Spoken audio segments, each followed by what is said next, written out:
Reconocer la música. Oratoria y memoria. Nos referimos a oratoria al arte de hablar con elocuencia, la capacidad de exponer ante el mundo una idea de manera clara y atractiva. Las escuelas de oratoria pueden estudiarla desde un punto de mecanicismo, receptor, emisor, psicológico, construcción social y sistemático. Asimismo, dichos pueden estudiarse desde un punto de vista que sea ontológico o epistemológico. En cambio, la memoria es una función del cerebro que permite al organismo codificar, almacenar y recuperar la información del pasado. Surge como resultado de las conexiones sinópticas repetitivas entre las neuronas.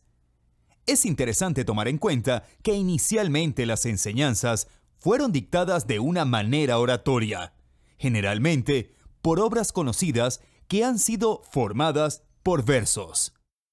Lo que nos da una idea principal acerca de recordar las canciones, fuera de los vínculos emocionales que podamos tener con estas.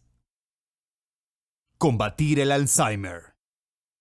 Aquellos pacientes con Alzheimer más avanzado son los más afines a tener reacciones sentimentales conforme la música, las melodías y las letras de las canciones ralentizan claramente la pérdida de memoria y mejoran el lenguaje. Esto es beneficioso para su estado de ánimo y bienestar, por lo que es común aplicar la musicoterapia. La música queda registrada en áreas diferentes de las del resto de recuerdos y mientras que todas esas zonas van llenándose de oscuridad, que se traduce en el olvido y deterioro cognitivo, la zona de almacenamiento musical se mantiene vívida con el paso del tiempo.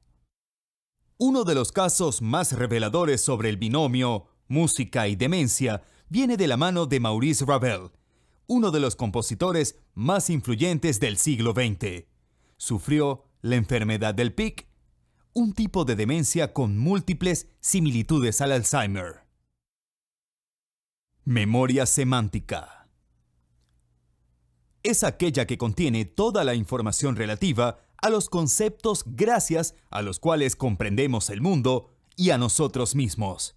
Es decir, es algo así como el almacén de conceptos acerca de todo lo que sabemos. El nombre de los países, las características de los mamíferos, la historia de la región en la que vivimos, etc. Nos hace posible comprender nuestro entorno. Es vital para poder entender un lenguaje y llegar a tener pensamientos abstractos. Se encuentra materialmente plasmada en el cerebro.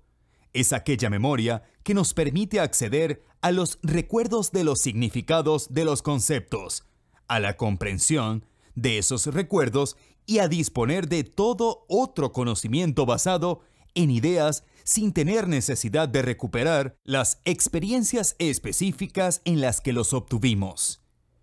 Esta memoria es independiente de la experiencia personal y del contexto espacio-temporal en la cual fue adquirida.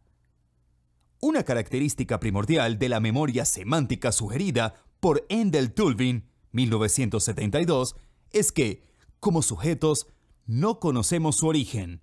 No se presenta en términos de tiempo y lugares específicos. La memoria semántica refiere a nuestro conocimiento sobre la lengua, los significados, las relaciones y los hechos del mundo. Es fundamentalmente abstracta y relacional y se asocia con los significados de los símbolos verbales. Su resultado constituye una representación amodal y modular. Espectrograma. El espectrograma es el resultado de calcular el espectro de una señal por ventanas de tiempo de la misma. Resulta una gráfica tridimensional que representa la energía del contenido frecuencial de la señal según va variando esta a lo largo del tiempo. Se usa, por ejemplo, para identificar sonidos fonéticos y procesado del habla. Para el radar, sonar. El instrumento que genera espectrogramas es llamado espectrómetro. También existe software que puede crear espectrogramas.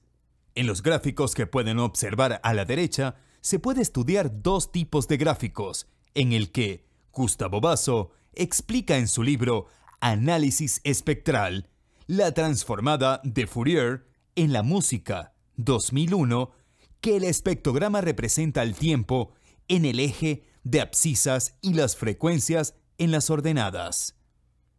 Esta intensidad se puede interpretar en una variación de grosor y de valor en la escala de grises del trazo o en colores dependiendo del tipo de programa de computadoras.